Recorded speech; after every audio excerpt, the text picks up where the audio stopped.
아니, 어디서 냄새 나지 않아? 찌린내 같은 거. 저기서 나는 거 같은데. 회사 로비에 무슨 저런 노숙자 같은 할아버지가 앉아있지? 뭐야? 설마 우리 쪽으로 오고 있는데, 설마 뭐지? 로비 관리인 어디 갔어? 안녕하세요. 혹시 이 회사에 제 아들이 다니는데 두고 간 게 있어 가지고 왔어요. 혹시 전화기 좀 빌려주실 수 있을까요? 제 핸드폰이 배터리가 다 돼서. 저는 제 핸드폰을 보여주며 두 젊은이에게 말을 걸었습니다. 둘은 저를 경계하는 눈초리를 보내더군요. 로비에 안내하시는 분에게 물어보려고 했는데 잠깐 자리를 비우신 것 같습니다. 젊은 사원 두 명은 당황해하며 핸드폰을 주머니에 꾹 집어넣고 누구신지 몰라서 힘들겠다고 하더군요. 요즘 신종사기도 많은데 죄송하다며 리셉션 데스크 담당자가 오기를 기다리는 게 좋을 것 같다며 황급히 도망가더라고요. 할 수 없지 하고 한숨을 쉬고 기다리니 로비 담당자가 뛰어오며 소리쳤습니다. 할아버지, 여기 계시면 안 돼요. 어서 나가세요. 안녕하세요. 저는 사람들이 소위 말하는 만석군이라고 하죠. 한 회사를 일군 창업자 최영석이라고 합니다. 현재는 투자자로 활동하고 아들에게 회사를 맡겨놓은 상태입니다. 평소에도 소박하게 사는 걸 좋아해서 돈이 있는 티를 잘 안 내고 다니긴 하지만 암으로 1년 정도 투병을 하느라 요즘 몰골이 말이 아니긴 했지만 급하게 계약 서류를 두고 간 아들에게 서류 전달 좀 할 겸 오랜만에 회사 한번 둘러볼 겸 나온 회사에서 황당한 일을 겪었습니다. 제가 겪은 일을 들으시고 댓글을 통해 좋은 조언을 주시면 실천해 보겠습니다. 그날은 평소와 다름없는 평화로운 아침이었습니다. 다른 점은 눈이 펑펑 내려서 앞이 잘 안 보이는 추운 겨울이었어요. 항암 치료 후 집에서 요양 중이던 저는 창가에 앉아 따스한 아침 햇살을 맞으며 명상을 하고 있었습니다. 1년 전 암 진단을 받고 회사를 아들에게 물려준 뒤 저의 아침은 이렇게 조용히 시작되곤 했습니다. 그 고요함을 깨는 다급한 전화가 왔습니다. 아들이었습니다. 아버님, 큰일 났습니다. 수화기 너머로 들리는 아들의 목소리는 심각했습니다. 오늘 오후에 있을 M&A 계약 관련 서류를 제가 실수로 집에 두고 왔어요. 지금 해외 투자자들과 미팅 중이라 제가 직접 가져올 수가 없습니다. 비서도 아파서 갑자기 병가를 내서 다른 사람을 보내긴 했는데 또 사고가 났대서 혹시 서류를 가정부나 운전기사에게 부탁해서 가져오라고 해주실 수 있을까요? 연락이 따로 안 되네요. 아들의 목소리에서 당황스러움이 느껴졌습니다. 이 계약은 우리 회사의 미래가 걸린 중요한 계약이었습니다. 수개월간의 협상 끝에 마침내 성사된 2조 원 규모의 해외 인수 건이었죠. 그러한 중요한 서류를 다른 사람에게 맡기기엔 제 성격에 맞지 않았습니다. 알았다. 내가 가져다 주마. 저는 어제 저녁 계약이 잘 체결되면 회사에 아주 좋은 일이 있을 것 같다고 웃던 아들의 얼굴을 떠올리며 오랜만에 회사를 위해 할 수 있는 일이 생겨 기분이 좋았습니다.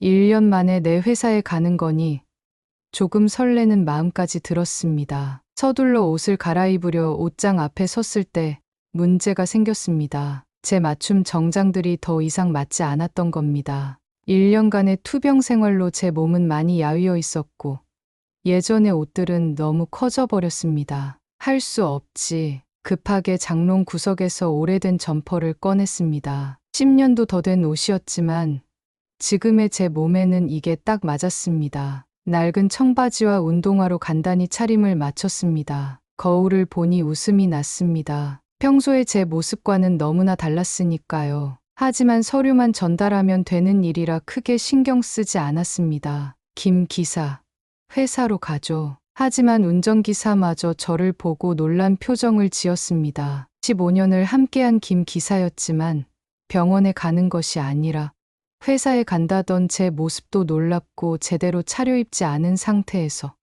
회사로 가자는 말에 김 기사답지 않게 살짝 놀란 표정을 지었습니다. 하지만 상황이 좀 급해서 그러리라 간파하고 따로 묻지 않고 출발하더군요. 주차를 하고 김 기사에게 잠깐 주차장에서 기다려 달라고 한 후 로비로 올라가려 하자 처음 당혹스러운 상황이 벌어졌습니다. 어르신, 여기는 일반인 출입 금지 구역입니다. 주차장 보안요원이 재빠르게 제 앞을 막더군요. 15년간 이 회사를 이끌었던 회장을 알아보지 못한 거죠. 제 모습이 달라지긴 많이 달라졌나 보다 싶었네요. 어르신, 여기는 일반인 출입 금지 구역입니다. 주차장 보안요원을 보니 30년 일하던 낯익은 친구입니다. 눈보라를 계속 맡으며 씨름하느니 보안요원이나 절 위해서 재빨리 제 신분을 밝히는 게 나을 것 같더군요. 접니다. 최영석 회장.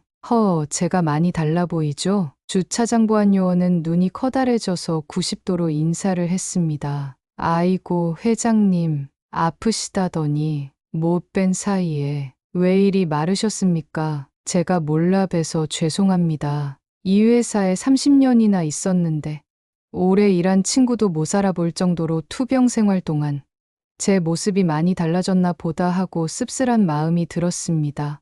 처음엔 당황스러웠지만 한편으로는 보안요원이 제 역할을 충실히 하고 있다는 생각에 뿌듯하기도 했습니다. 하지만 진짜 충격적인 경험은 로비에서 시작되었습니다. 제가 로비에 들어섰을 때 마침 출근 시간이 겹쳐 많은 직원들이 오가고 있었습니다. 그들의 시선이 저에게 꽂히는 게 느껴졌습니다. 저기 봐, 저 할아버지는 뭐지? 설마 주가 폭락한다고 항의하러 온 개미 투자자 아냐? 에이.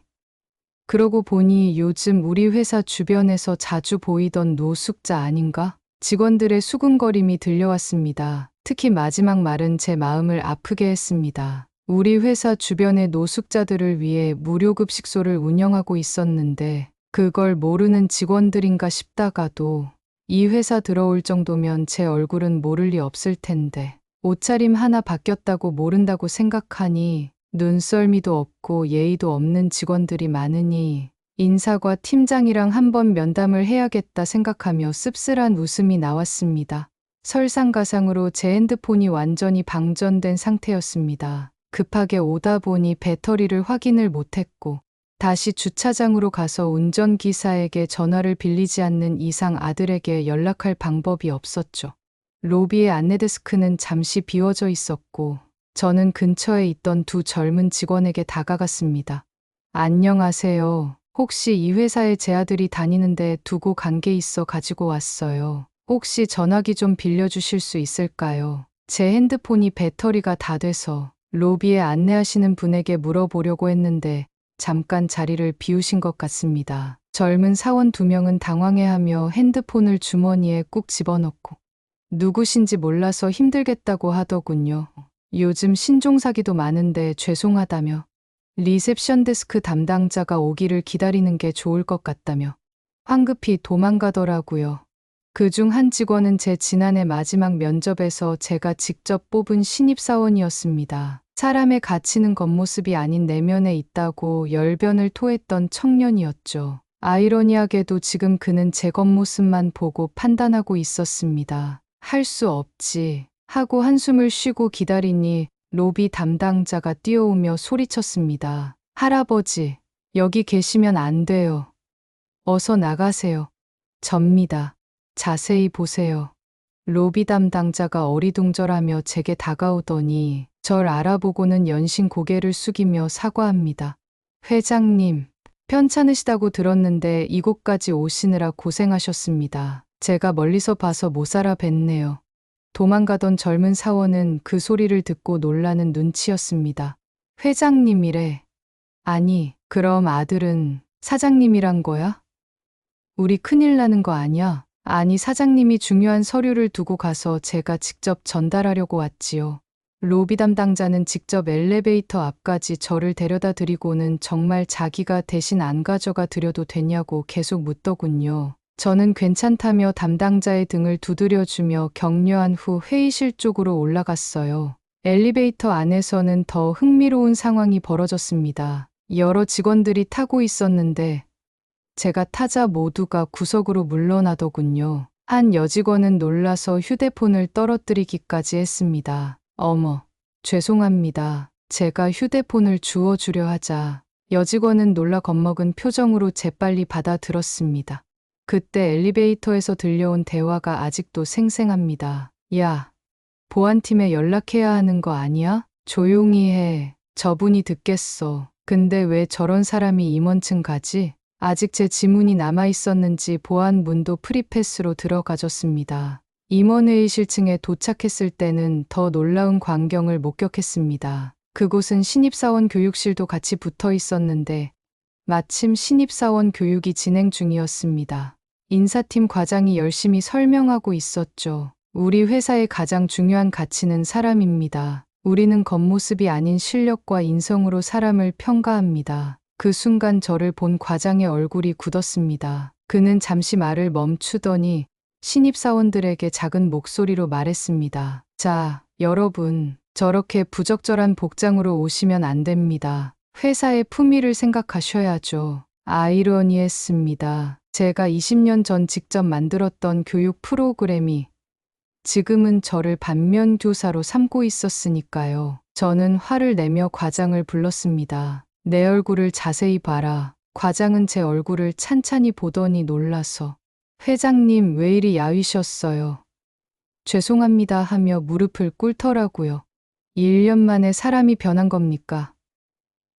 아니면 겉모습에 따라 사람이 바뀌는 겁니까? 나중에 한번 보시죠라고 과장을 뒤로 하고 다시 길을 나섰습니다. 오랜만에 회사를 가서 그런지 길이 헷갈려 다른 직원들에게 길을 물었지만 퉁명스러운 대답을 하더군요. 임원회의실이요? 아마 끝쪽일 겁니다. 저한테 묻지 마시고 안내 데스크에 가보세요. 그들의 말투엔 불편함과 귀찮음이 가득 묻어 있었습니다. 몇몇은 저를 아예 무시하며 자기들끼리 속닥거리기도 했습니다. 저렇게 입고 회사에 왜 왔대? 저 사람 직원도 아닌 것 같은데 경비 면접도 여기서 보나 봐? 솔직히 말하면 그 순간 약간은 씁쓸했습니다. 겉모습만 보고 저를 판단하는 그들의 태도를 보니 이번 인사과 과장에게 심할서를 쓰게 해야겠다는 생각이 들었습니다. 엘리베이터 안에서 직원들이 나누는 대화가 들려왔습니다. 야, 아까 로비에서 이상한 사람 봤어. 낡은 가방에 헐렁한 옷 입은 그 사람. 봤지. 왜 저런 사람이 여기에 온 거야? 기분이 나빴지만 참으면서 회사의 인재상에 대해 다시 생각하고 회사에 다시 복귀해야겠다는 생각이 들더군요. 임원회의실에 다다랐을 때 누군가 제 앞을 막아섰습니다. 죄송하지만 여기는 임원 전용 구역입니다. 처음 보는 임원이었습니다. 아, 작년에 스카웃했다던 그분인가 보군요 라고 말하려던 그때였습니다. 아버님, 아니 회장님, 회의실에서 나온 제 아들의 외침이 복도에 울려 퍼졌습니다. 순간 모든 것이 변했습니다. 임원들의 표정이 순식간에 바뀌었고 복도에 있던 직원들은 놀란 듯 서로를 바라보았습니다. 사장님, 중요한 걸 두고 가셨습니다. 아들은 절 발견하더니 놀라서 채통이고 뭐고 달려오더군요. 아이고 회장님, 먼 길까지 귀한 걸음 해주셔서 감사합니다. 사장님이 놀라서 달리는 모습을 보니 회의실에 모인 임원들과 근처 직원들에게 이목을 끌었습니다. 누구야, 저 사람? 신입사원들은 뭐지?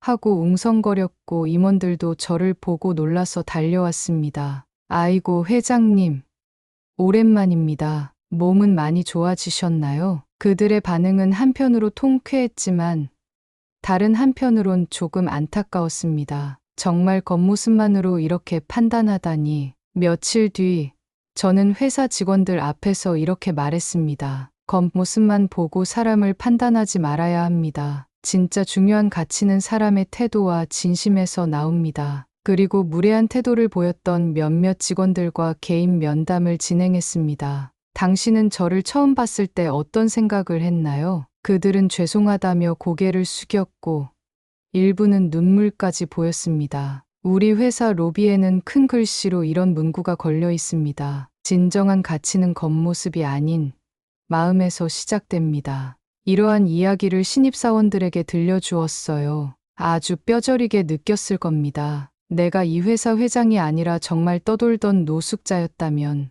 이랬을까 하는 씁쓸한 생각도 들었습니다. 그 이후엔 정신을 차렸는지 근처 노숙자 무료급식소에 봉사를 하는 사원들도 많이 생기고 무엇보다 제가 가끔씩 허름한 옷차림으로 회사를 가보곤 하는데 이제 회사 사람들이 귀신같이 저희 존재를 찾아냅니다. 암 치료도 끝나서 다시 예전 모습으로 돌아가고 있지만 그 경험이 제게 인생을 바라보는데 정말 중요한 본질이 무엇인가에 대한 시선을 바뀌게 한 계기였지요. 저는 회사를 다시 복귀한 자리에서 말했습니다. 여러분, 오늘부터 우리는 달라져야 합니다. 제 목소리가 회의장에 울려 퍼졌습니다. 첫째, 모든 직원 평가 체계를 새롭게 만들겠습니다. 더 이상 겉모습이나 직위가 아닌 진정한 실력과 인성을 평가하는 시스템을 도입할 것입니다. 회의장에서 작은 술렁임이 일었습니다. 둘째, 우리 회사의 모든 임원진은 한 달에 한 번씩 일반 직원으로 하루를 보내게 될 것입니다. 저부터 시작하겠습니다. 오늘 제가 입은 이 낡은 점퍼 차림으로 로비에서 겪은 일들이 우리 회사의 현 주소를 정확히 보여주었기 때문입니다. 이번에는 몇몇 임원들의 얼굴이 붉어졌습니다. 셋째, 무료급식소 봉사활동을 전 직원의 필수 과정으로 지정하겠습니다. 그곳에서 여러분은 진정한 인간의 가치가 무엇인지 배우게 될 것입니다. 그때 한 젊은 직원이 조심스럽게 손을 들었습니다. 바로 어제 저에게 전화도 빌려주지 않았던 그 직원이었습니다. 회장님, 죄송합니다. 이전에 저는 회장님을 외모로 판단하고 무시했습니다. 그런데 지금 이 자리에서 회장님께서는 오히려 그것을 교훈으로 삼아 우리 회사를 더 나은 방향으로 이끌어 주시려 하고 계십니다. 저는 부끄럽습니다. 그의 용기 있는 고백에 다른 직원들도 하나둘 자신의 경험을 이야기하기 시작했습니다. 제 아들이 단상 위로 올라왔습니다. 저는 어제 아버님께 큰 가르침을 받았습니다. 단순히 회사를 경영하는 것이 아니라 사람의 가치를 알아보고 키워나가는 것이 진정한 경영자의 역할이라는 것을 깨달았습니다. 그의 말에 저는 깊은 감동을 받았습니다. 이제 그가 진정한 리더로 성장하고 있다는 확신이 들었습니다. 그날 이후 회사는 급격히 변화하기 시작했습니다. 처음에는 작은 변화들이었습니다. 직원들이 서로를 대하는 태도가 달라졌고 회의할 때 직급과 상관없이 자유롭게 의견을 개진하기 시작했습니다. 무료급식소 봉사활동은 처음에는 의무적으로 시작했지만 점차 자발적인 참여가 늘어났습니다. 특히 인상 깊었던 것은 매달 있는 역지사지의 날이었습니다. 그날은 임원진들이 일반 직원으로 근무하는 날이었는데 처음에는 어색해하던 임원들도 점차 그날을 통해 많은 것을 배우게 되었다고 이야기했습니다.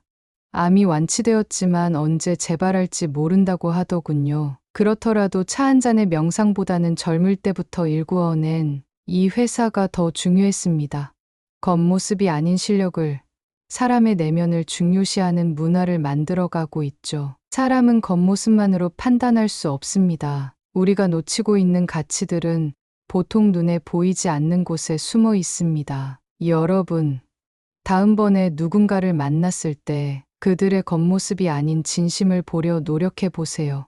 그것이 우리가 서로를 더 깊이 이해할 수 있는 첫걸음일 겁니다. 다만 제가 이 기업의 회장이 아니라 정말 무일푼의 노인이었다면 받았을 무시를 생각하니 마음이 무거워집니다. 제가 살아있는 한은 더 봉사를 하며 살아야 할 것 같습니다. 무시받으면서 느낀 씁쓸함과 통쾌하면서도 안타까운 심정을 느낄 수 있는 중요한 경험이었습니다.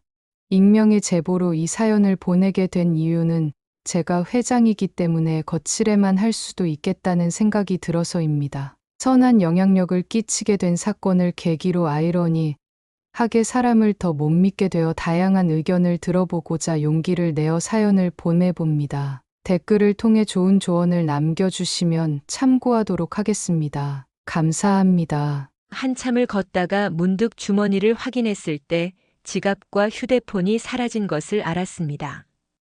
그 순간 머리가 하얘졌습니다. 저기, 거기서! 앞서가는 두 명의 젊은이들이 의심스러 그들을 향해 외쳤지만 그들은 이미 멀어져 가고 있었습니다. 제 나이에 그들을 쫓아갈 수는 없었습니다. 게다가 암 투병 중인 몸으로는 허둥지둥 그들의 뒤를 따라가려다가 발이 미끄러졌습니다. 쌓인 눈 위로 엉덩방아를 찍고 말았죠. 순간 온몸이 얼어붙는 것 같았습니다. 이게 내 마지막 모습이 되는 건가? 쓴웃음이 났습니다. 안녕하세요. 저는 시한부 선고를 받고 하루하루 살아가고 있는 70대 할아버지입니다. 제가 시한부 선고를 받은 것은 올해 가을이었습니다. 담당인은 6개월에서 길어야 1년이라 했지만 저는 그 시간도 사치스럽게 느껴졌습니다. 젊을 때 고생해서 모은 제 일부. 남들이 보면 어마어마하게 많다고 할 만한 재산, 사람들은 백만장자의 유산이라고 떠들더군요. 하지만 그것을 물려줄 마땅한 상속자가 없다는 것이 저의 가장 큰 걱정이었습니다. 제게는 3자녀가 있습니다. 하지만 고생을 몰라서 그런지 제대로 키운 것 같지 않네요. 바빠서 아이들을 잘 보지 못했던 것 같아 죄책감만 남아 있습니다. 제가 들려드릴 사건이 있기 전에는 큰아들은 도박, 둘째는 사업 실패의 반복, 막내딸은 사치와 허영에 빠져 있었습니다. 제가 일구어온 이 모든 것들이 그들 손에서 물거품이 될 것이 뻔했습니다. 저는 재산을 전부 사회에 환원해 자식들의 정신머리를 단단히 고쳐야 하나 고민이 되더군요. 고생해서 모은 재산이니 어느 단체에서 제대로 하는지 알고 싶어 회사 일을 정리하고 시간 나는 대로 단촐한 옷차림에 무료 급식소나 봉사활동하는 곳을 기웃거리기 시작했습니다. 직접 봉사하기에는 항암 치료로 몸이 많이 쇠약해져 있는 상태라 잠깐 약 기운으로 컨디션이 좋을 때만 가보았죠. 그러던 어느 날이었습니다. 여느 때와 마찬가지로 무료 급식소를 들렀다 주변 산책을 나왔다가 당한 소매치기. 그날은 유난히도 추운 겨울날이었습니다. 아침부터 내리기 시작한 눈은 점점 더 거세져 거리는 하얀 장막에 둘러싸여 있었습니다. 특별한 목적도 없이 그저 사람들의 일상을 바라보며 걸었습니다. 제게 얼마나 많은 시간이 남았는지는 알 수 없었지만 적어도 이 순간만큼은 평범한 사람으로 살고 싶었습니다. 아, 추워라.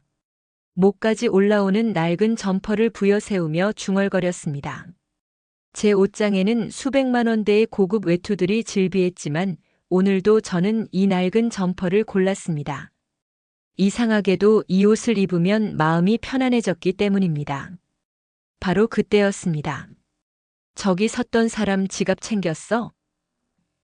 응, 빼가도 모르던데. 역시 내 실력 대단하지. 우연히 들린 젊은이들의 대화. 그들이 말하는 지갑의 주인이 바로 제가 될 줄은 몰랐습니다. 한참을 걷다가 문득 주머니를 확인했을 때 지갑과 휴대폰이 사라진 것을 알았습니다. 그 순간 머리가 하얘졌습니다. 지갑 안에는 현금도 있었지만 더 중요한 것은 첫사랑, 영자의 사진이 들어있었다는 것이 기억난 것입니다. 30년 동안 간직해온 그 사진을 저기 앞서가는 2명의 젊은이들을 향해 외쳤지만 그들은 이미 멀어져 가고 있었습니다. 제 나이에 그들을 쫓아갈 수는 없었습니다.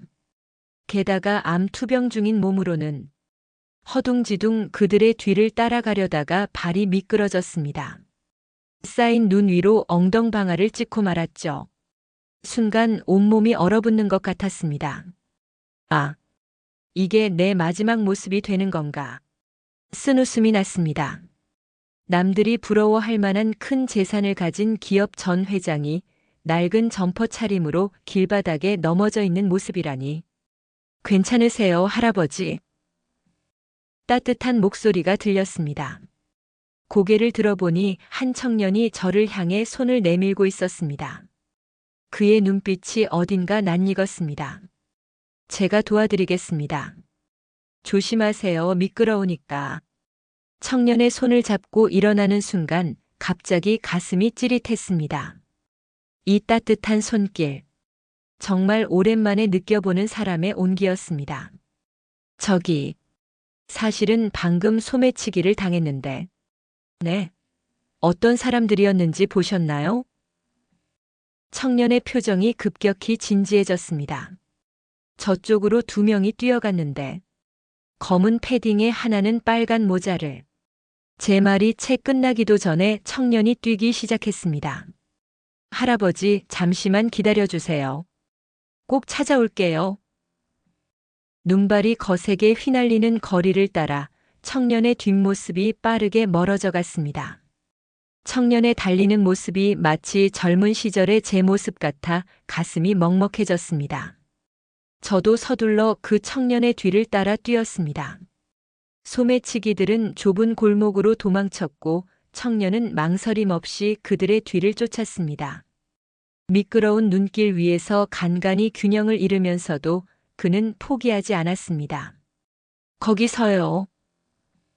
청년의 외침에 소매치기들이 잠시 돌아봤습니다. 그중 한 명이 갑자기 쇠파이프를 들었습니다. 건방진 놈이 왜 따라와?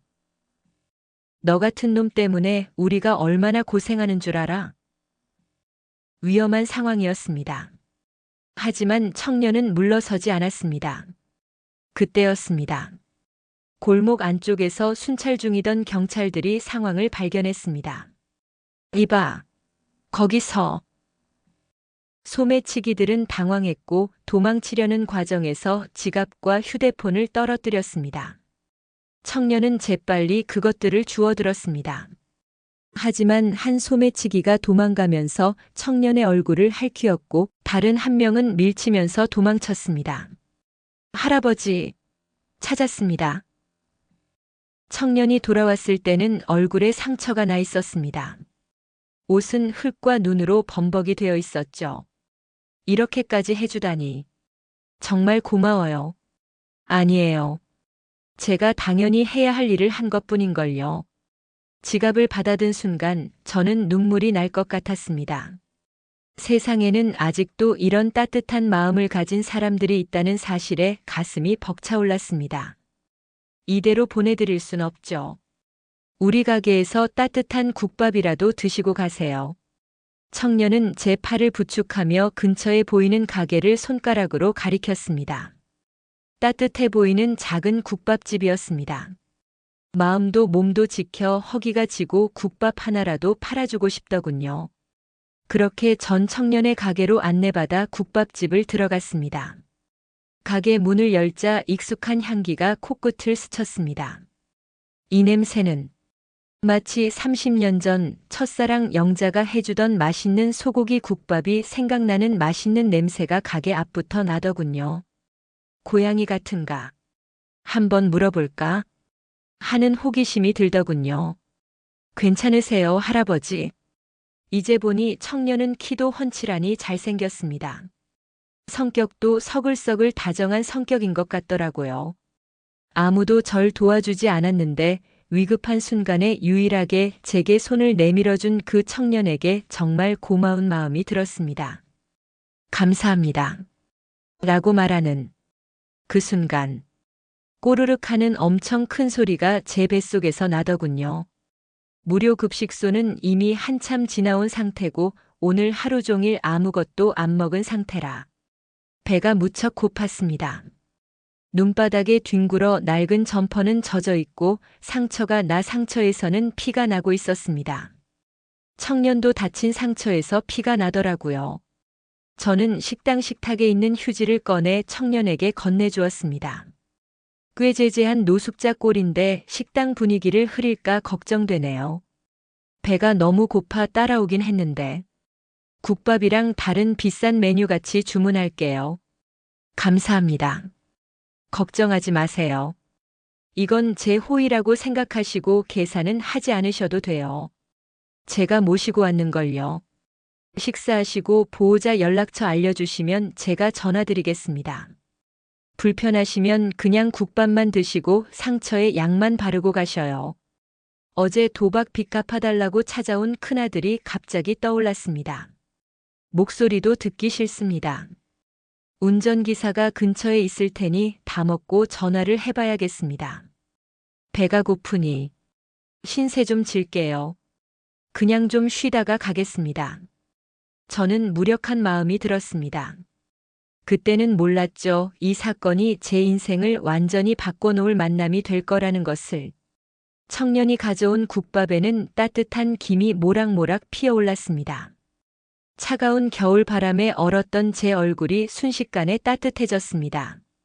여기 앉으세요, 할아버지. 제가 특별 소고기 국밥을 끓여드릴게요.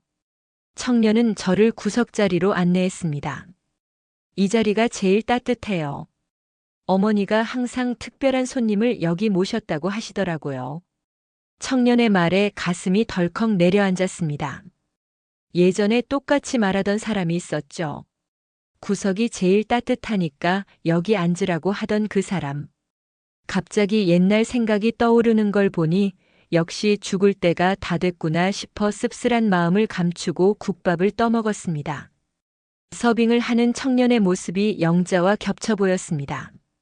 숟가락을 놓는 방식, 국물을 저으는 손짓. 마치 시간이 거꾸로 흐르는 것 같았습니다. 어서 드세요. 추운데 따뜻한 국물부터. 그릇을 받아들자마자 눈물이 흘렀습니다. 이 향기, 이 맛. 영자의 특별 소고기 국밥 맛 그대로였습니다. 할아버지 괜찮으세요? 맛이 없나요? 아니에요. 너무 맛있어서. 옛날 생각이 나서. 할아버지, 천천히 드세요. 푹 쉬었다 가셔도 돼요. 식사 시간 지나서 지금 가게도 한산해요. 라고 말하며 상처 연고를 건네주더군요. 청년의 목소리에는 따스함이 묻어 있었습니다. 그 청년의 입술을 보니 자꾸 영자가 떠올랐습니다. 어머님이 미인이신가 보네요. 청년이 훤칠하게 잘생겼네. 제 말을 듣고 청년은 머쓱해하며 웃었습니다. 그때 청년의 전화가 울렸습니다. 네, 어머니. 네, 걱정 마세요. 가게 잘 보고 있어요. 어머니라는 말에 무심코 귀가 기울여졌습니다. 그때서야 가게 간판이 눈에 들어오더라고요. 영잔의 백반집. 순간 저의 숟가락이 떨어졌습니다. 가슴이 철렁하는 순간이었습니다. 혹시 어머님 성함이 이영자이신가요? 제 떨리는 목소리에 청년이 놀란 듯 쳐다봤습니다. 네, 맞습니다. 그래서 영자네예요. 성은 어떻게 아셨나요? 운명의 장난 같았습니다. 30년 전 제가 가장 사랑했던 여인. 하지만 가난한 제가 감히 사랑할 수 없다고 생각했던 그 여인의 이름이었습니다. 혹시 어머님 고향이 전라남도 구례신가요? 네, 맞아요. 할아버지께서 어머니를 아시나요? 떨리는 손으로 지갑 속에 숨겨둔 소중히 하던 낡은 사진 한 장을 보여주었습니다. 이게 어머니잖아요. 젊으셨을 때. 어머니 사진을 왜 이렇게 소중하게. 청년의 눈이 커졌습니다.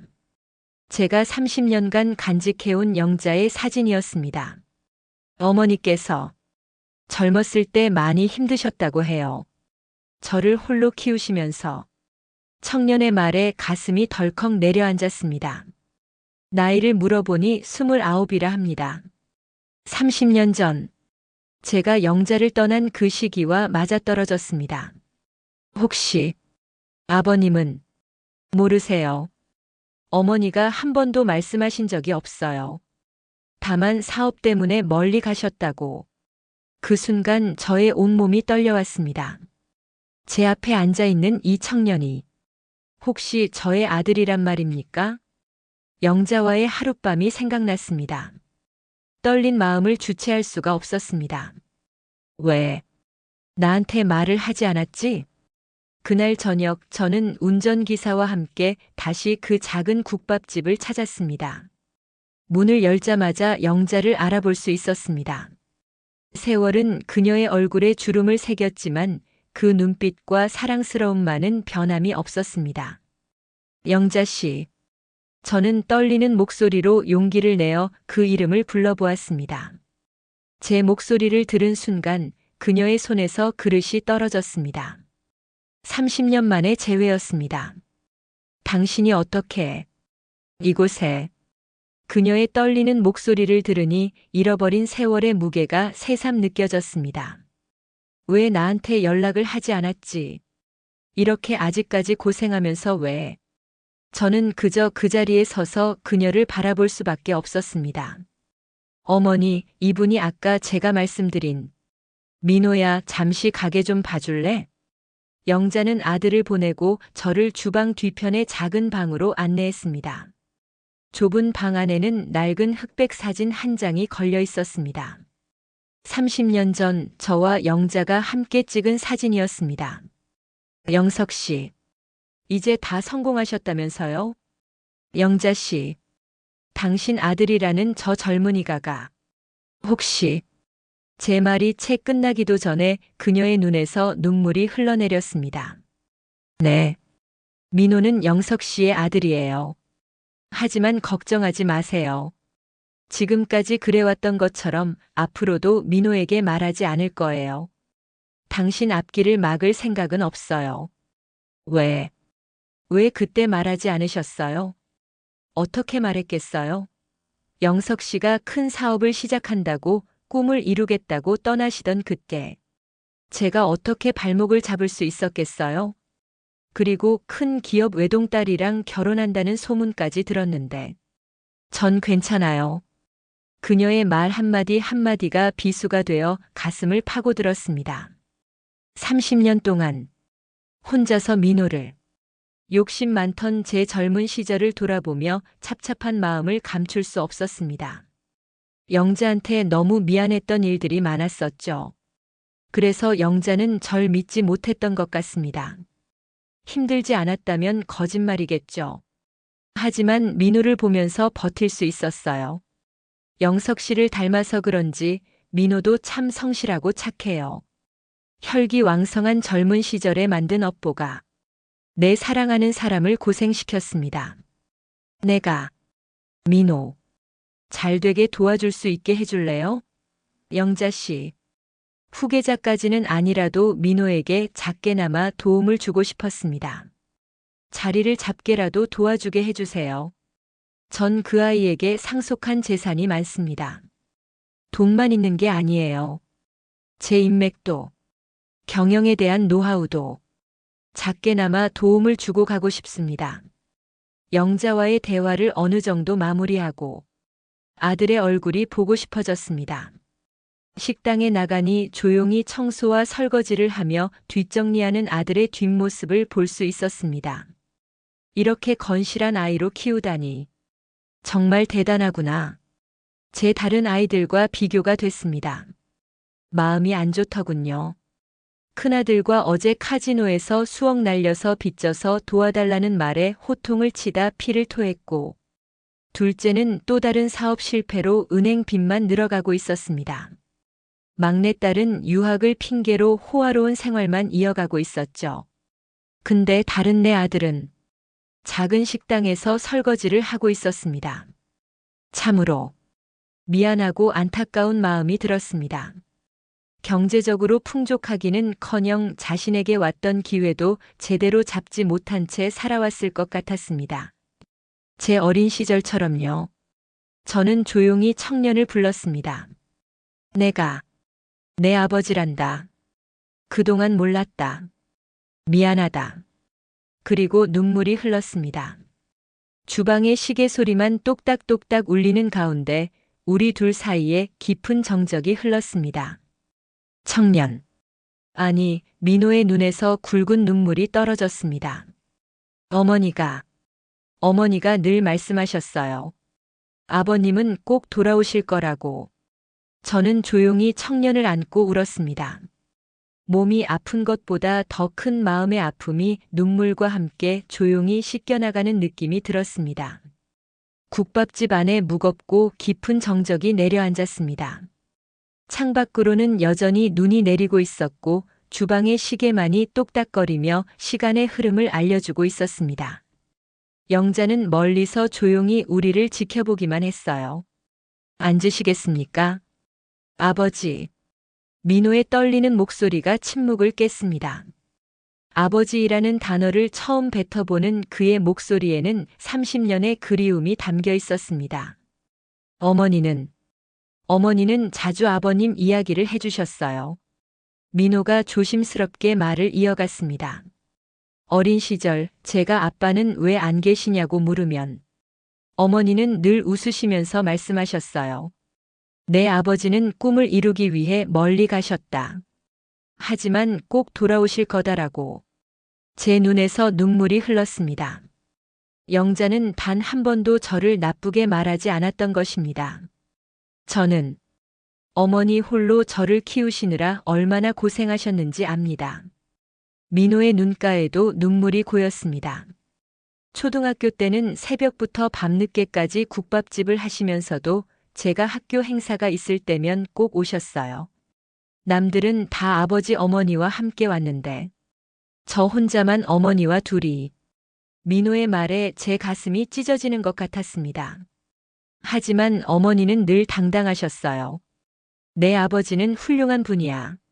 너도 아버님처럼 꿈을 가진 사람이 되거라 그렇게 말씀하시면서 눈물을 닦고 서로를 마주 보았습니다.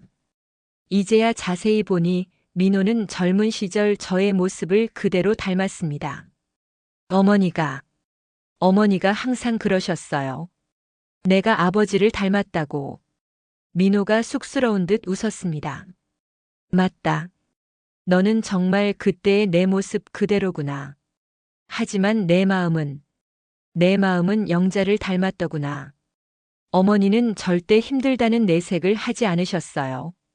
민호가 천천히 회상하기 시작했습니다. 오히려 매일 새벽 국밥을 끓이시면서 행복해 하셨죠. 구례에 있을 때 이런 식당에서 내 아버지를 처음 만났단다. 비 오는 날 젖은 신문을 들고 들어오신 분이 민호의 이야기를 들으며 그날이 선명하게 떠올랐습니다. 젊은 시절 비에 젖은 신문을 안고 들어섰던 그날. 영자가 건네준 따뜻한 국밥 한 그릇이 제 인생을 바꿔놓았던 순간. 창밖의 눈은 더욱 거세져만 갔습니다. 마치 오늘의 이 만남을 축복이라도 하듯 세상은 하얗게 물들어가고 있었습니다. 민호야. 잠시 망설이다가 입을 열었습니다. 사실 나는 얼마 남지 않았단다. 민호의 얼굴이 순간 창백해졌습니다. 무슨 말씀이신지. 6개월. 길어야 1년이라고 하더구나. 말기암이란다. 국밥집 안에 무거운 정적이 내려앉았습니다. 주방에서 국물이 끓는 소리만이 간간히 들려왔습니다. 민호야. 잠시 깊은 생각에 잠겼다가 입을 열었습니다. 나는 이제 큰 결심을 했단다. 너에게도 재산 일부를 상속하는 게 맞겠지. 민호가 놀라서 자리에서 벌떡 일어났습니다. 아닙니다, 아버지. 저는 그런 것 바라지 않아요. 저는 그저 아버님을 만난 것만으로도 충분합니다. 그의 반응에서 영자의 모습이 보였습니다. 욕심 없이 맑은 영혼을 가진 어머니를 그대로 닮았습니다. 들어보거라, 민호야. 천천히 말을 이어갔습니다. 이건 단순한 재산 상속이 아니다. 내가 가진 그 순수한 마음, 사람을 사랑하는 마음. 그것이 우리 그룹에 꼭 필요하단다. 하지만 아버지, 다른 형제들은요? 저 때문에 가족 간의 갈등이. 걱정 마라. 내가 다 계획이 있단다. 천천히 설명을 시작했습니다. 우선 아이들과도 말은 해야겠지. 하지만 일단 우리 회사랑 관련된 일을 해보지 않겠니? 아버지, 전 배운 것도 많지 않고. 민호의 눈에 눈물이 고였습니다. 그리고 가장 중요한 것. 이 국밥집은 절대 없애지 않을 거다. 오히려 더 크게 발전시켜야지. 네. 우리 그룹의 모든 계열사 구내식당을 내가 운영하는 거야. 영자. 내 어머니의 맛을 모든 직원들에게 전해주는 거지. 큰 규모를 준비하는 과정이나 자금은 내가 도와주마. 내가 해줄 수 있는 날이 많지 않으니 내일부터 시작하자꾸나. 어안이 벙벙한 민호와 영자를 두고 전 다시 집으로 돌아왔어요. 다음 날 아침 저는 모든 자녀들을 본가로 불렀습니다. 영준과 영희도 급히 귀국했죠. 아버지, 이게 사실입니까? 모든 걸 들은 영준이가 떨리는 목소리로 물었습니다. 내가 벤처 사업한다고 날린 돈이 얼마지? 그 돈이면 민호 같은 아들 수백 명이 평생 걱정 없이 성실하게 살 수 있었을 거다. 영주는 고개를 떨구었습니다. 재산을 못 받을까봐 무서운 건지, 정말 자신의 죄를 뉘우치는 건지는 모르겠지만 그 모습이 안쓰럽더군요. 영희는 한동안 말을 잇지 못하다가 울음을 터뜨렸습니다. 아빠, 저 정말 죄송해요. 런던에서 공부는 안 하고 민호랑 영자는 이 집에 들어오라고 할 거야. 돌아가신 너희 어머니에겐 미안한 일이지만 이 이야기를 마치고 산소에 가보려고 한다. 돈을 노린 사람인지 어떻게 알고 그러세요, 아버지? 윤비서 통해 유전자 검사도 해봤다. 이 말을 듣고 아이들은 조용해지더군요. 민호는 사실 계속 부담스러워합니다. 하지만 시키는 일은 성실하게 잘 해나가더군요. 구내식당 운영도 순조롭게 잘 되고 직원들 만족도가 더 높아졌다고 합니다. 내가 미안하오. 당신에게도 아이들에게도 좋은 남편과 아버지가 되지 못했소. 먼저 간 아내에게도 미안한 마음이 컸지만 제 마음은 더 확고해졌습니다. 자식들이 새로 생긴 동생을 보고 싶다고 조심스럽게 말을 꺼내더군요. 동생은 무슨, 인정하지 않는 게 보였지만 언젠간 부딪히게 될 테니 제가 소개시켜주는 게 나을 것 같긴 했습니다. 일부러 작은 국밥집을 찾아가 일하고 있는 동생을 보여줬어요. 아이들의 반응이 궁금했거든요. 고급 외제차에서 내려서 허름하고 작은 국밥집에 도착하자 아이들의 표정은 복잡했지요. 제가 가게에 들어가자 영자와 아들은 살짝 놀라는 눈치였지만 제가 미리 말을 해놔서 묵묵히 국밥을 퍼서 제가 있는 식탁에 두고는 주방으로 들어가더군요. 일단 먹자. 어색해하던 아이들도 앞에 따끈한 국밥을 보고 마음이 좀 풀어졌는지 식사를 하기 시작했습니다. 어색하고 정적이 흐르는 시간이었습니다. 다 먹고 조용히 영자와 아들을 불렀습니다. 그릇을 치우고 차분히 커피와 차를 들고 그 둘은 자리에 앉았습니다. 저는 조심스럽게 입을 열었습니다. 창밖의 눈은 더욱 거세져만 갔습니다. 이 청년 이름은 김민호이고 내 아들이다. 이미 알고 있을 수도 있지만 사실 나는 얼마 남지 않았단다. 민호의 얼굴이 창백해졌습니다. 들을 때마다 충격인가 봅니다. 영자는 조용히 눈물을 흘리고 다른 자식들은 흐뭇거리며 알고 있었다는 눈치를 보였습니다. 무슨 말씀이신지. 6개월. 길어야 1년이라고 하더구나. 말기암이란다. 국밥집 안에 무거운 정적이 내려앉았습니다. 주방에서 국물이 끓는 소리만이 간간히 들려왔습니다. 내 인생의 마지막 시간에 진정한 나로 살 수 있는 기회가 온 것 같구나. 내가 잘해주지 못한 건 알지만 서로 잘하진 못했던 가정이었다. 큰아들을 보며 말했습니다. 내가 이렇게 된 건 모두 내 잘못이란다. 너무 늦게 깨달았지. 부모의 사랑은 돈이 아닌 시간과 관심으로 표현해야 한다는 걸. 미안하구나. 내가 보기엔 우습겠지. 이렇게 막대한 재산을 가진 아버지가 정작 가장 중요한 것을 놓치고 살았으니. 민호가 고개를 저었습니다. 아니에요, 아버님. 어머니는 늘 말씀하셨어요. 내 아버님은 꿈을 위해 모든 것을 걸었던 분이다. 그만큼 대단한 분이시다라고. 사실 난 늘 이 국밥 맛이 그리웠단다. 그렇게 제 이야기를 시작했습니다. 30년 전 이런 국밥집에서 나는 인생에서 가장 순수했던 사랑을 만났지. 제 인생을 아이들에게 말해주기 시작했어요. 젊을 때 고생하며 기업 회장이 되기까지. 민호를 낳은지 모르고 결혼한 상황이나 어떻게 민호를 만나게 되었는지 세 자녀의 표정이 조금씩 변하기 시작했습니다. 그런데 왜 우리에게 말씀해주지 않으셨어요? 영희의 눈에 눈물이 고였습니다. 나도 얼마 전에 알았고 가슴에 묻어두고 살았었어. 이젠 얼마 남지 않은 인생, 영자와 함께 좋은 곳에 가고 너희들에게도 제대로 된 정신과 유산을 물려주려고 한다. 저는 이 재산이나 지위 같은 건 필요 없습니다. 다만 가족으로, 진짜 형제 자매로 인정해 주신다면. 민호의 진심 어린 말에 영민의 굳은 표정이 조금씩 풀리기 시작했습니다. 저는 말도 안 되는 소리라며 선언했습니다. 너희끼리 재산 가지고 싸우면 국물도 없을 줄 알아라. 이렇게 유서에 적을 생각이고 앞으로 민호도 경영을 할 거야. 아이들은 복잡한 표정으로 절 바라보더군요. 말을 아끼는 것 같았습니다. 얼마 전 저는 민호와 영자를 데리고 하와이에 다녀왔습니다. 해외여행은 처음이라며 좋아하는 순수한 모습을 보니 더 미안한 마음이 듭니다.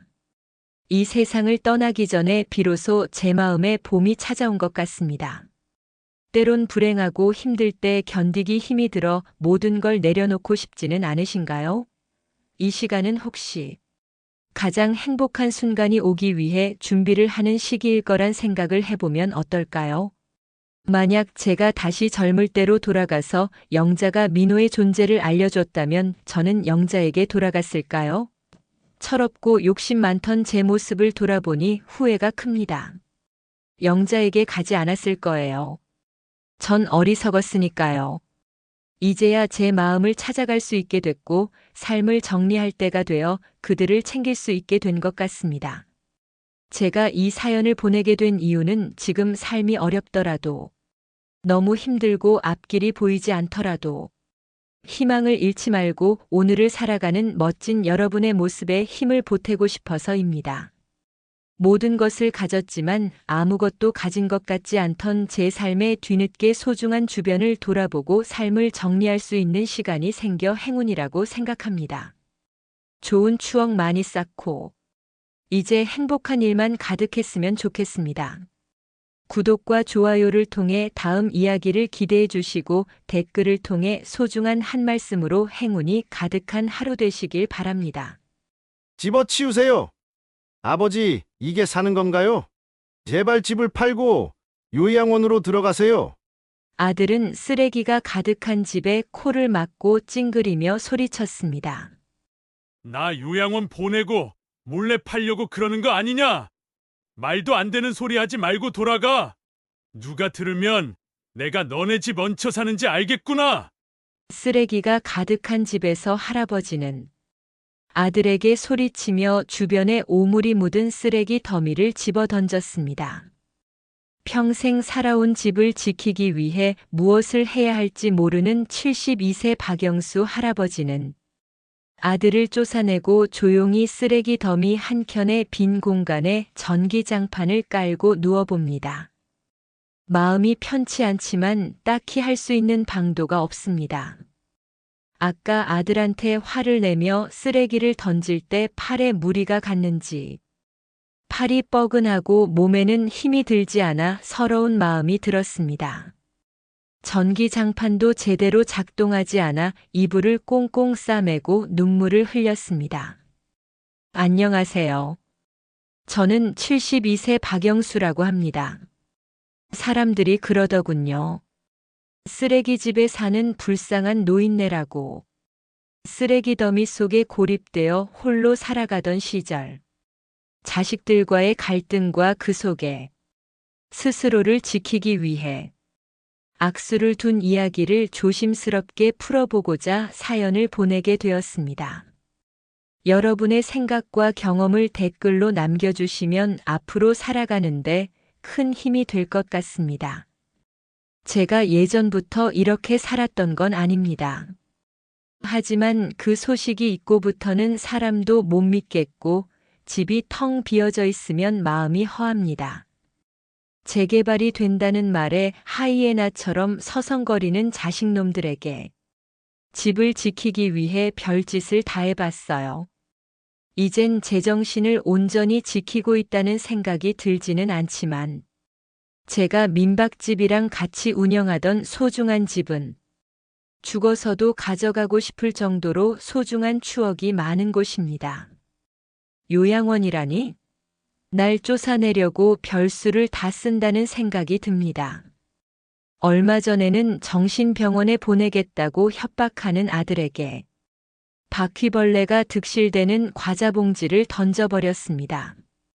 매일매일이 지옥 같고 어떻게 살아야 할지 모르겠습니다. 제가 살고 있는 이 집은 제가 젊은 시절 손수 지은 소중한 공간입니다. 벽돌 하나하나를 쌓으며 젊은 날의 희망찬 미래를 품었고, 낡은 마루판 자국마다 새겨진 가족의 추억이 모두 이곳에 있습니다.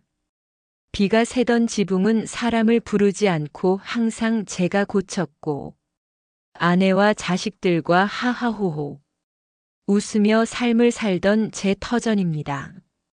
아내가 떠나고 자식들이 다 결혼하고 나가곤 명절이나 생일 때 말고는 보기 어려웠어요. 원래 무뚝뚝한 성격이라 자식놈들도 엄마 없으니 어색해하며 얼굴 도장이나 1년에 2-3번 찍고 자식돌이 했다라고 생각하는 것 같았습니다. 제게 온전히 있는 것은 이 집 하나였습니다. 그런데 어느 날 재개발이라는 단어가 제 세상을 뒤흔들기 시작했습니다. 마을회관 게시판에 안내문이 붙었는데 우리 동네 재개발 구역 지정에 따른 주민 설명회 안내라는 제목이었습니다. 동네 곳곳에서 부동산 중개인들이 활발히 움직이고 지나가는 주민들끼리 나누는 대화는 점점 많아졌습니다. 이번에 재개발되면 집값이 3배 이상은 오른다고. 일단 개발을 기다리자는 사람과 집이 오른 김에 내놓고 이사를 가자는 파로 나뉘었습니다. 어찌됐던 제가 지은 집은 개발로 무너지게 될 것 같았습니다. 손님이 많은 민박집은 아니지만 가끔 땅을 보러 온 사람들이 잠시 머물다 가기도 하며 여긴 팔면 얼마 정도냐고 제게 물어보더라고요. 처음엔 손님이니까 웃으며 글쎄요. 라고 했는데 걱정이 쌓여 응어리로 맺히기까진 얼마 걸리지 않았습니다. 전 그때 현실을 부정했지요. 중국 어디서는 개발이라도 땅 안 팔고 버티면 거기만 유지하고 아파트 만들었다던데. 하며 TV에서 나왔던 사건들을 떠올려 보았습니다. 저는 제 자신만 올곧게 서 있으면 이 변화의 중심에 있지 않을 거라 믿고 싶었습니다. 내 집이야. 누가 뭐래도 난 여기서 나가지 않는다고 속으로 되뇌었습니다. 하지만 주변 사람들의 호기심 섞인 질문과 변화된 태도는 저를 조용히 두지 않았습니다. 박 영감님 집 파실 거죠? 저희도 이번 기회에 새 아파트로 옮길까 해요. 영감님 요즘 이 동네 뜨는 거 아시죠? 팔 때 잘해야 큰돈 됩니다. 라는 말들이 저를 애워싸기 시작했습니다. 그러던 중 저의 집 앞에 한 부동산 중개인이 나타나 문을 두드렸습니다.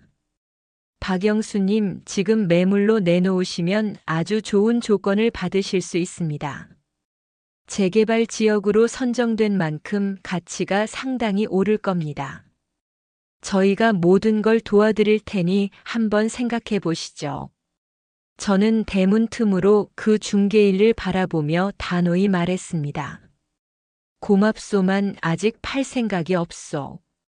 내 삶이 이 집과 함께인데 그리 쉽게 떠날 수야 없지 않겠소? 그러나 그 대답 이후에도 제 일상은 점점 더 평온하지 않았습니다. 지나가던 동네 주민들이 은근히 묻곤 했습니다. 영감님은 왜 안 파세요? 이참에 새 집으로 가시는 것도 나쁘지 않을 텐데. 저는 그저 웃으며 넘겼지만 속으로는 점점 고독해졌습니다. 제가 이 집을 지키고 싶어 하는 이유는 누구도 진심으로 이해하려 하지 않는 듯 보였습니다. 결국 재개발 소문은 자식들 귀에도 들어갔습니다. 그리고 그날 이후 제 삶은 더 큰 파도에 휘말리기 시작했습니다. 여기서 산 세월이 얼만데 쉽게 떠날 수 없을 것 같았습니다. 그냥 이곳에게 뼈를 묻고 싶었습니다. 저 집이 아직도 안 팔렸다니. 정말 고집 센 영감님이야. 돈 되는 일인데 왜 안 하시려나? 뭔가 다른 속셈이라도 있으신가? 그러다 결국 그 소문은 제 가족들 귀에도 들어갔습니다. 며칠 뒤 작은 아들까지 전화를 걸어왔습니다. 개발에 대해서 물어보더군요. 혹시 얼마에 팔았냐고. 갑자기 허탈한 마음까지 들더군요. 뭔가 거들떠도 안 보던 낡은 집이 물려받을 만한 유산이 되었다고 생각하는 건 아닌지 하는 의심까지 들었습니다. 그러다 몇 시간 있다. 평소 명절이나 특별한 날에만 얼굴을 비추던 큰아들이 갑작스레 전화를 걸어왔습니다. 아버지, 건강은 괜찮으세요? 요즘 기력이 약해지셨다면서요. 오랜만에 며느리랑 손주 데리고 갈게요. 주말에 집에 계시죠? 라고 다정한 말투로 제게 전화를 하는 아들이 참 낯설었습니다. 평소 효심이라고는 찾아볼 수 없던 큰아들이 갑자기 이런 말을 하다니 무슨 꿍꿍이가 있는지 짐작하기 어려웠습니다. 그리고 며칠 뒤 큰아들이 가족을 데리고 집을 방문했습니다. 아침부터 거실을 청소하는 척하며 큰며느리가 말했습니다. 아버님, 이 집은 워낙 오래되었으니 관리를 좀 더 잘하셔야 해요. 제가 다음번에 새 커튼이라도 가져와서 바꿔드릴게요. 그래야 가치가 더 높아 보여요. 저는 묵묵히 큰며느리의 행동을 지켜보았지만 그 속내가 궁금해졌습니다. 큰며느리는 냉장고를 열어보며 또 다른 이야기를 시작했습니다. 요즘 드시는 반찬이 너무 간소하신 것 같아요. 제가 다음엔 더 영양가 있는 반찬을 가져올게요. 요리도 잘 못한다며 아내가 제사상 차릴 때마다 전만 부치던 큰아가였는데 갑자기 반찬을 가져온다니 놀랄 노자였습니다. 대체 무슨 꿍꿍이가 있는지 의심스럽더군요. 하지만 오랜만에 본 손주들이 어느덧 훌쩍 커서 반가운 마음이 컸습니다. 손주들은 거실에서 이리저리 뛰며 애교를 부리기 시작했습니다. 할아버지, 우리 자주 와도 되죠? 다음엔 같이 놀이공원 가요. 그래, 언제든 오너라. 이제야 정신을 차린 걸까? 좋게만 생각하자. 안 그래도 요즘 집 때문에 너무 화가 많아졌지. 그러지 말자. 그런데 혹시라도 집 때문에 이렇게 다정하게 나오는 건 아니겠지. 제발. 의심이 들었지만 저는 애써 외면하려 노력했습니다. 하지만 그때 큰아들은 부드럽게 웃으며 대화를 이어갔습니다. 아버지, 동네에 재개발 이야기가 들리더라고요. 혹시 소문 들으셨어요? 새 아파트 생기면 집값도 많이 오르고 좋다던데요. 그러면서 그는 집 상태가 중요하다며 필요하면 자신이 직접 관리해 주겠다고 덧붙였습니다. 제가 도와드릴 테니 큰 걱정 마세요. 아니면 이참에 저희랑 같이 사시는 건 어떠세요? 새 아파트에서 손주들을 매일 보시는 거예요. 저는 의심이 들었지만 손주들 아이스크림을 사오겠다고 하고 잠시 바람을 쐬러 나왔습니다. 마음이 답답하더군요. 제가 괜한 고집을 부리는 걸까요? 집에 나서자마자 지갑을 두고 온 것 같아 돌아가려다 아들과 다시 눈 마주치기 싫어. 조용히 뒷문 쪽으로 들어가 지갑을 들고 오려던 참이었습니다. 여보, 진짜 아버님 모시고 살아야 하는 거야? 난 그렇게 못 살아. 쉿. 조용해. 아버님 모시는 척하다가 당연히 요양원 보내야지. 다 알아봤어. 몇 달만 참으면 돼. 아들의 말이 제 뒤통수를 세게 때리는 느낌이 들었습니다. 뭐라고 이 후레자식아. 저는 화나서 아들에게 소리치며 집에 가라고 했습니다. 손주들이 있는데도 화를 크게 내버리고 말았네요. 그날 저녁 속이 무척 상하고 화가 가라앉지 않았습니다. 제 목숨과 같은 집을, 그리고 지 아비를 그냥 돈으로만 보는 것 같았습니다. 자식들이 드디어 자신에게 관심을 갖게 되었다는 사실이 처음엔 반가웠지만 곧 그 관심의 방향이 재개발과 보상금 때문임을 깨달아 버렸습니다. 아주 잠깐 행복했었습니다. 며칠 후 큰아들은 다시 전화를 하더군요. 재개발 관련 조합 설명회 같이 가자고. 화는 좀 가라앉으셨냐고. 아버지, 집이 소중한 건 알겠지만 더 행복해지려고 이러는 거잖아요. 요양원은 그냥 애기 엄마 설득하려고 꺼낸 말이에요. 손주들 매일 보고 얼마나 좋아요. 외로우셨잖아요. 그 말에 마음이 살짝 흔들렸어요. 아들의 말을 다 믿을 수 없었지만 외로운 상태였는지 전화해서 변명해 주는 것도 고맙더군요. 하지만 티내지 않고 고집을 피웠습니다. 아내가 죽은 이 집에서 저도 생을 마감하고 싶었어요. 사실 제가 살면 더 얼마나 살겠습니까? 제 고집을 보고 아들은 살살 달래며 조합원 설명하는 데 갔어요. 아들은 보상금 이야기를 듣고 입이 찢어지게 웃더라고요. 정말 속이 보여서 더 찹찹했습니다. 얼마 전 놀러 온 손주들을 떠올리고 좀 외로운 마음도 있어. 여보 괜찮겠지? 하고 고민을 하기 시작했어요. 그러다가 옆집이 포크레인으로 부서지는 걸 보고 말았지요. 제일 먼저 팔아버린 옆집 희정할머니 댁. 자식들이 와서 같이 살자며 팔았던 그 집. 순식간에 무너지더군요. 무서웠습니다. 나의 젊음과 인생이 담긴 이 공간을 저렇게 한순간에 무너뜨리게 해야 하는 걸까? 조금이라도 더 싸워야 하지 않을까? 마음이 허했어요. 그러다가 옆집 할머니가 요양원에 들어간 후 연락이 되지 않는다는 소문을 들어버렸습니다.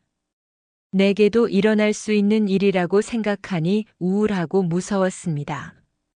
답답한 마음에 산책을 나갔는데 평소에 눈에 안 들어오는 고물들이 제 눈에 밟히더군요. 나도 저렇게 버려지려나. 갑자기 고물들이 나인 것 같아 길에 있는 몇 개 쓸만한 고철 덩어리를 들고 집으로 들어왔어요. 그게 시작이었습니다. 처음엔 집의 길거리에 버려진 고물들을 찾아와 고치거나 넣어 빈 공간을 줄이니 마음의 안정이 생기더라고요. 뭔가 집이 허름해 보이면 가치가 떨어져서 욕심내며 팔라고 하는 사람도 줄어들지 않겠나 싶었어요. 그러다가 얼마 전에 충격적인 사실을 알게 됐습니다. 가끔 노인 봉사하시는 분 중 보험도 같이 하시는 분이 계셔서 겸사겸사 늙어서 가입되고 혜택되는 게 있나 조회 한번 해보자고 해서 귀찮게 하길래 한번 해보자라고 했는데 제가 모르는 사망보험에 가입돼 있더라고요. 그것도 금액이 꽤 되었습니다. 5억 정도 되더군요. 수령이는 제 큰아들이었습니다. 나 죽으면 자기들끼리 다 나눠 먹을 속셈이구나. 괘씸한 놈들. 그리고 나 몰라라 하더니 지금은 제 집까지 탐내고 있는 것이 틀림없었습니다. 아버지, 지금 집 상태로는 보상금을 제대로 받기 어려울 수도 있다니까요. 제가 시간을 내서 집 정리도 도와드리고 필요한 건 고쳐드릴게요. 그렇게까지 하겠다면 내 마음대로 해라. 하지만 나는 이 집을 떠나거나 바꾸고 싶은 생각이 전혀 없다. 제 마음속에는 짙은 의심이 자리 잡았습니다. 가족들이 보이는 친절이 순수하지 않다는 것을 깨닫는 순간 마음 한켠이 싸늘해지는 게 느껴졌고 허한 마음을 달랠 수가 없더군요. 며칠 뒤에는 작은 아들이 찾아왔습니다. 그는 할아버지의 곁에 앉아 걱정스러운 얼굴로 이야기를 꺼냈습니다. 아버지, 혼자 사시기 힘드시지 않아요? 제가 모실 테니 우리 집으로 오세요. 이렇게 낡은 집은 안전하지 않아요. 그 말에 박영수 할아버지는 잠시 미소를 짓더니 조용히 대답했습니다. 내가 여기서 평생을 살았는데 이 집이 나를 해칠 리 없단다. 그리고 그렇게 된다면 내가 떠날 때인가 보지. 작은 아들은 고개를 숙이며 한숨을 쉬었습니다. 하지만 포기하지 않고 다시 말을 꺼냈습니다. 아버지, 요즘 같은 시대에는 재산도 현명하게 관리해야 합니다. 제가 전문가를 알아볼 테니 재개발 보상금에 대해 상의하죠. 이렇게 놓아두시면 기회도 잃고 위험만 커질 겁니다. 그러면서 그는 재개발 이후 집값 상승과 새로운 아파트의 장점을 열심히 설명했습니다. 그러나 할아버지는 그의 말을 끝까지 듣지 않고 손을 들어 그를 막았습니다. 그만해라. 재개발이고 뭐고 나는 관심 없다. 이 집은 단순한 재산이 아니야. 이건 내 삶의 흔적이고 나 자신이다. 너희가 이해하기는 어렵겠지만 이 집을 떠나는 건 나를 잃는 것과 같다. 작은 아들은 설득이 통하지 않자 조심스레 다른 화제를 꺼냈습니다. 아버지, 만약 이 집이 재개발되지 않더라도 안전하게 유지하려면 관리가 필요해요. 오래된 배관이나 전기선은 위험할 수 있습니다. 제가 전문가를 부르고 함께 점검해 보면 어떨까요? 이렇게 낡은 상태로 두면 정말 걱정돼요. 그러면서 그는 집을 정리하면서 가족 모두가 머물 수 있는 공간으로 만들어 보자고 제안했습니다. 아버지가 원하시는 대로 살지만 조금 더 편리하게 만드는 건 어떨까요?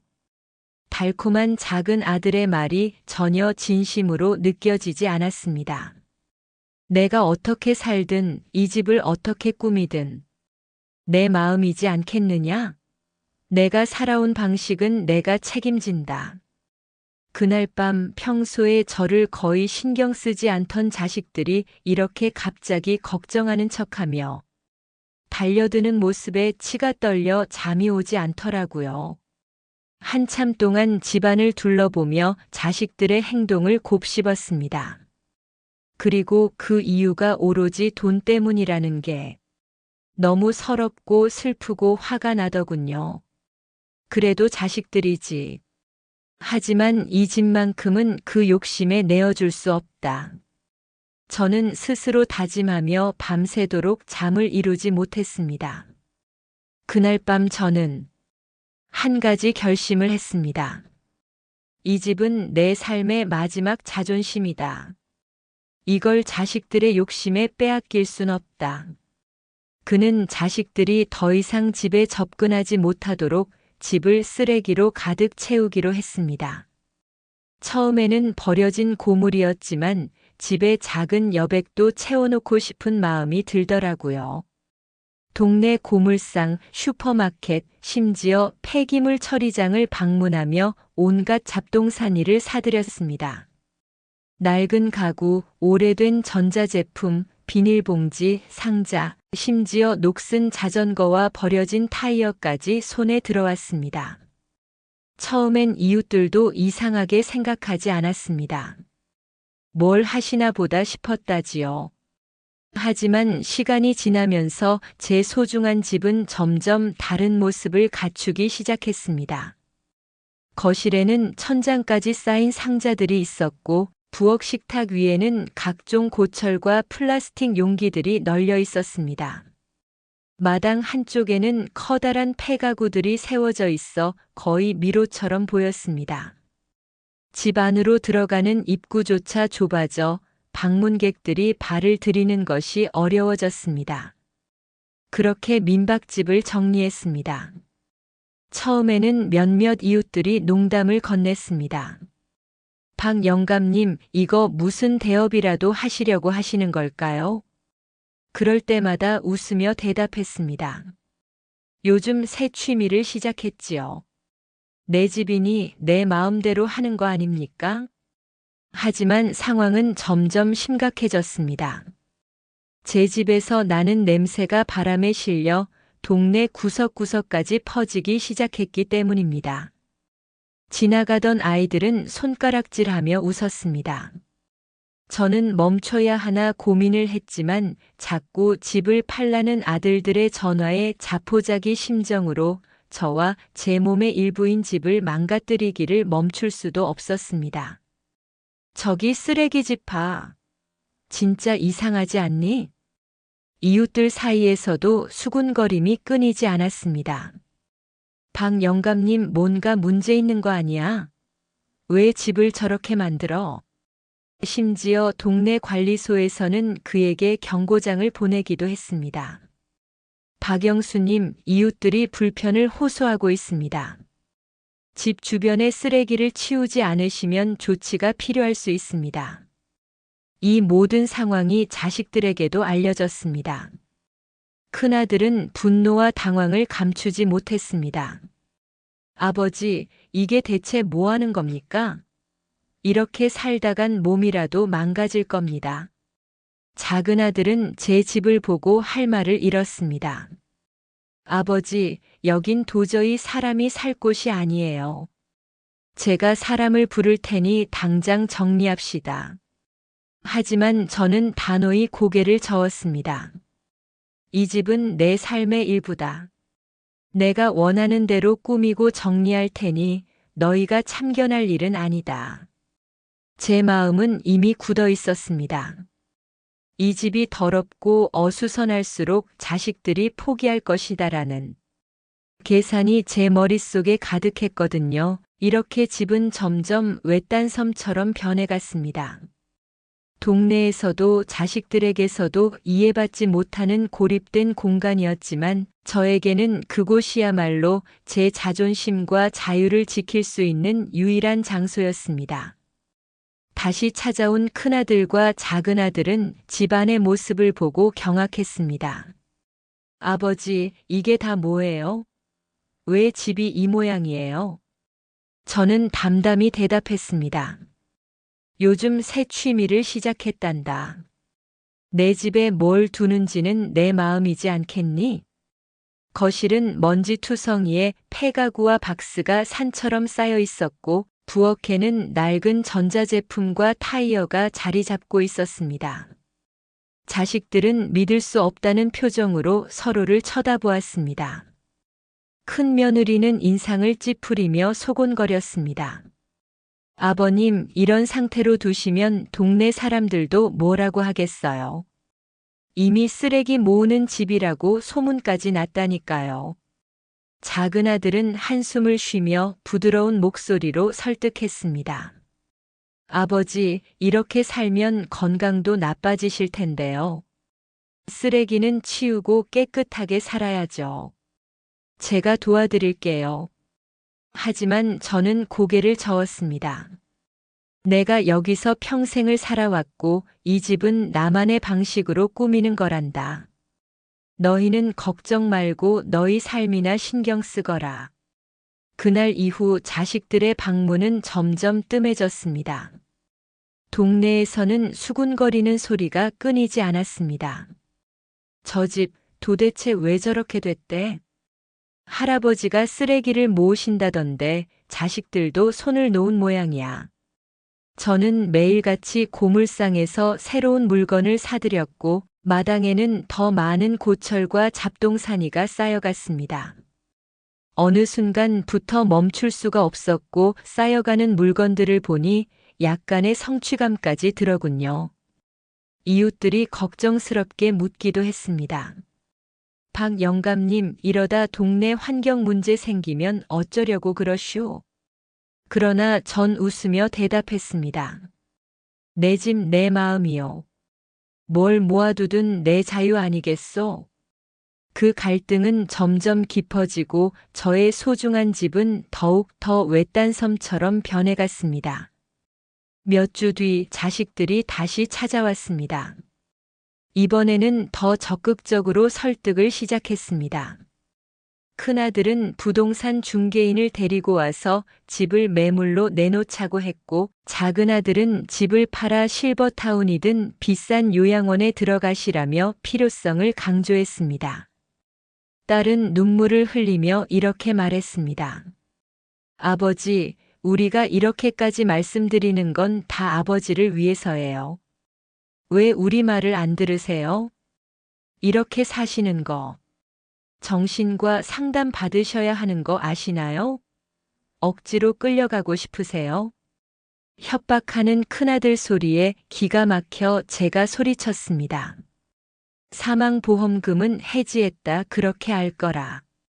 내가 너희를 위해 살아온 세월이 얼마인데 이제 와서 너희가 나를 위해 뭘 한다고 하니?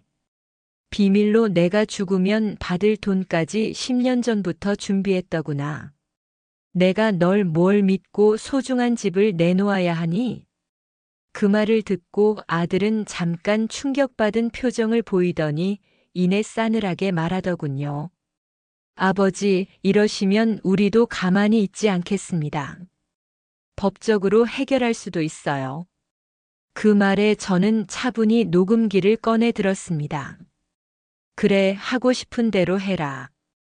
이 모든 대화는 여기 녹음돼 있으니 말이야. 아들들이 벙쪄 있는 사이 그 자리를 나가버렸어요. 더 길게 말하고 싶지 않았습니다. 그날 밤 저는 다시 한번 집안을 둘러보며 깊은 고민에 빠졌습니다. 정말 이대로 나의 터전을 버려야 할까? 제 마음을 다잡고 다시 결심했습니다. 이 집은 단순히 재산이 아니라 살아온 인생의 흔적과 자부심이었습니다. 저는 다음 날부터 또다시 동네 사람들에게 자신의 입장을 명확히 알리기 시작했습니다. 이 집은 내가 떠날 곳이 아니오. 내가 여길 지킬 거요. 이 말을 들은 동네 사람들의 반응은 다양했습니다. 일부는 고개를 끄덕이며 제 결단을 존중했습니다. 박 영감님, 그동안 여기서 얼마나 고생하며 살아오셨는데 쉽게 떠날 순 없겠지요. 이해합니다. 그러나 다른 이들은 의아한 표정을 지으며 수군거렸습니다. 저 집은 워낙 낡았는데 굳이 저렇게 고집을 부릴 필요가 있나? 재개발되면 훨씬 좋은 조건에서 살 수 있을 텐데. 집도 그냥 쓰레기장이잖아. 몇몇 주민은 아예 대놓고 불만을 표했습니다. 우리 동네가 좋아지는 건 좋은 일 아니에요? 박 영감님도 이제는 다른 사람들한테 조금 맞춰주셔야지요.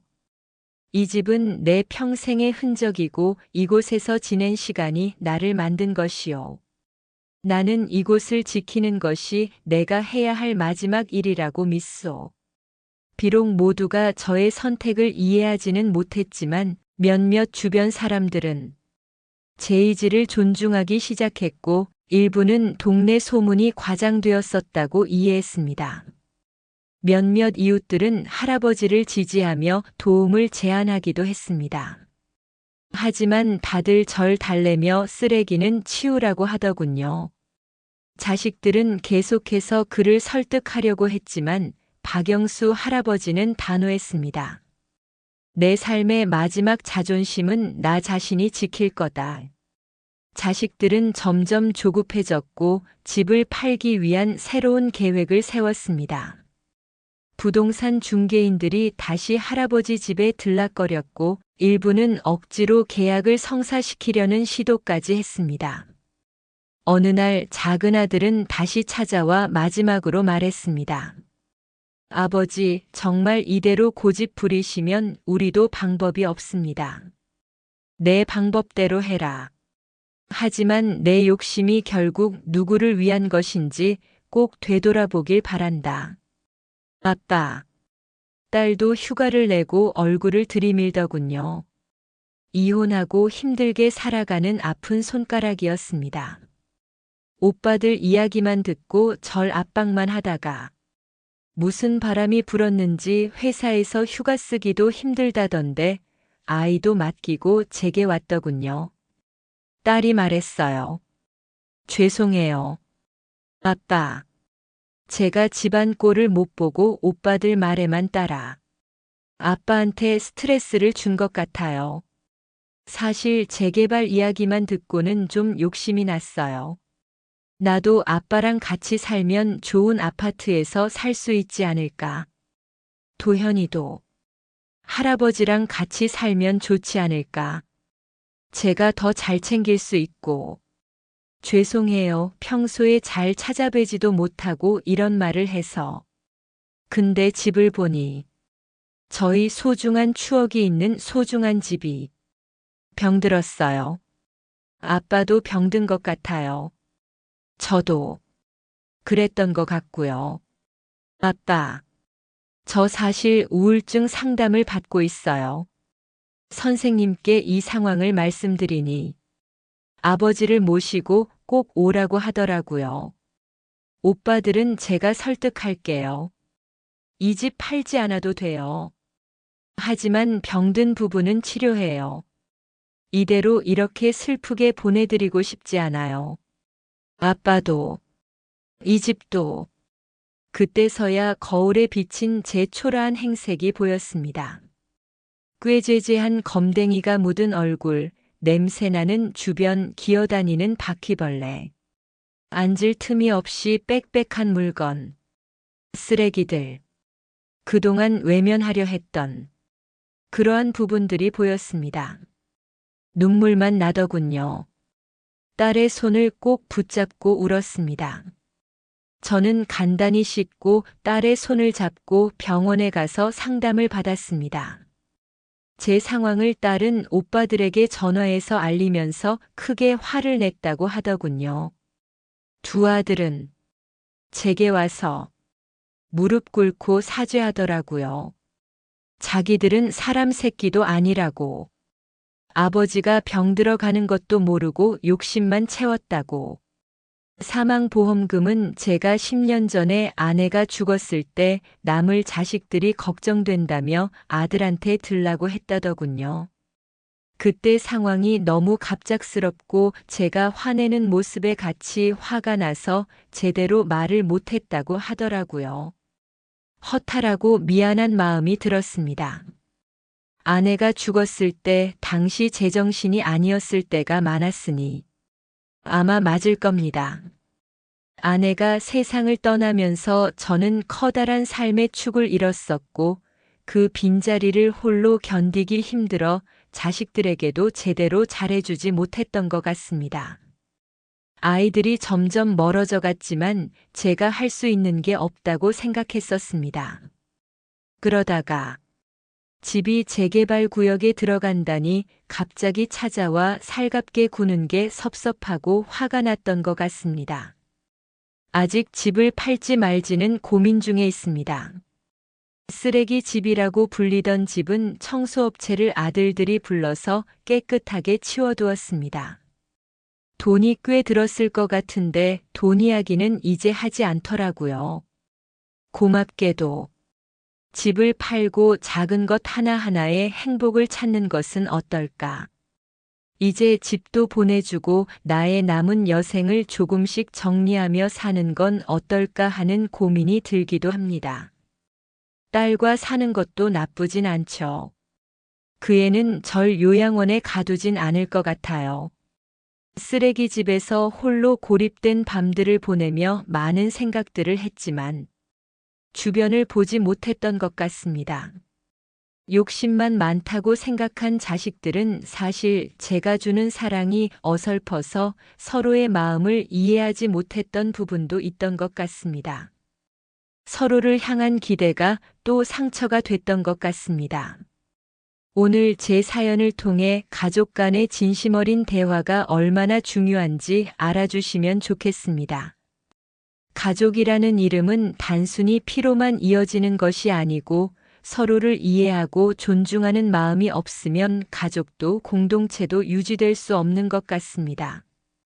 이 집은 제가 평생 지켜온 삶의 흔적이고 자식들에게 남길 수 있는 유산은 단지 재산이 아니라 가족이라는 의미란 것을.